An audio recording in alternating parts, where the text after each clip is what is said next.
வணக்கம் ஃப்ரெண்ட்ஸ், நீங்கள் பார்த்துட்டு இருக்கிறது வணக்கம் கிரிக்கெட் சேனல்.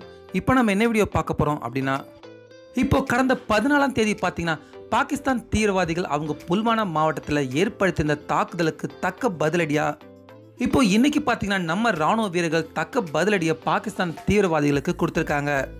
இப்படி இருக்க இந்த தாக்குதலை பற்றி நம்ம எம்எஸ் தோனியும் அதே போல் விராட் கோலி அவர்களும் என்ன தெரிவிச்சிருந்தாங்க அப்படிங்கிறத பற்றி நம்ம இந்த வீடியோவில் இப்போ பார்க்கலாம். கடந்த 14ஆம் தேதி பாகிஸ்தான் தீவிரவாதிகள் கிட்டத்தட்ட 350 கிலோ கொண்ட வெடிமருந்த ஒரு வாகனத்தில் எடுத்துட்டு வந்து நம்ம இந்திய எல்லை பகுதிக்குள்ள ராணுவ வீரர்கள் இருக்கிற இடத்துல வெடிக்க செய்ததால கிட்டத்தட்ட 40க்கும் மேற்பட்ட ராணுவ வீரர்கள் வீர மரணம் அடைஞ்சிருந்தாங்க.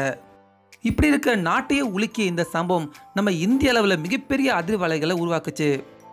இப்படி இருக்க இந்த பிப்ரவரி மாதம் முடியறதுக்குள்ளே பாகிஸ்தான் தீவிரவாதிகளுக்கு தக்க பதிலடி கொடுக்கணும்னு முடிவு பண்ண நம்ம ராணுவ வீரர்கள் இன்னைக்கு 26ஆம் தேதி அதிகாலையில் 3:30 மணி அளவில் கிட்டத்தட்ட 1000 கிலோ வெடிமருந்த தீவிரவாதிகள் அவங்க தங்கியிருக்க முகாம் மேலே வரிசையாக வீசப்பட்டது. ஸோ அதன் காரணமாக அங்கே தங்கியிருந்த தீவிரவாதிகள் கிட்டத்தட்ட 100க்கும் மேற்பட்ட பல தீவிரவாதிகள் கொல்லப்பட்டிருக்காங்க அப்படிங்கிற மாதிரியும் செய்திகள் வெளியாகியிருந்தது. இப்படி இருக்க பாகிஸ்தான் தீவிரவாதிகளுக்கு சரியான பதிலடி கொடுத்த நம்ம ராணுவ வீரர்களுக்கு இப்போ நம்ம இந்திய அணியின் கேப்டனாக செயல்படுற விராட் கோலி அவர் பாராட்டுக்களை தெரிவிச்சிருக்காரு.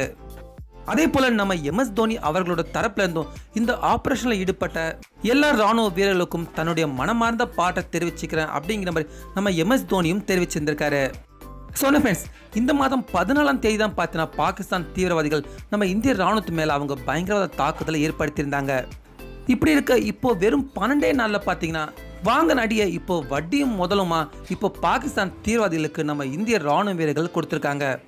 ஸோ இது உண்மையிலே பார்த்தா நம்ம ராணுவ வீரர்களோட ஒரு மிகப்பெரிய சாதனை அப்படிங்கிற மாதிரி தான் கருதணும். ஸோ இப்போ விராட் கோலியும் எம்எஸ் தோனியும் அவங்க பாராட்டினது போலவே நீங்கள் எல்லாருமே நம்ம ராணுவ வீரர்களை பாராட்டணும் ஆசைப்பட்டீங்கன்னா அதை நீங்கள் மறக்காமல் நம்ம கமெண்ட் பாக்ஸில் பதிவு பண்ணுங்கள். மேலும் இந்த வீடியோ பிடிச்சிருந்தா லைக் பண்ணுங்கள், ஷேர் பண்ணுங்கள். மேலும் இது போன்ற பல கிரிக்கெட் செய்திகளுக்கு மறக்காமல் வணக்கம் கிரிக்கெட் சேனலுக்கும் சப்ஸ்கிரைப் பண்ணுங்கள். மீண்டும் அடுத்த வீடியோவில் சந்திக்கலாம்.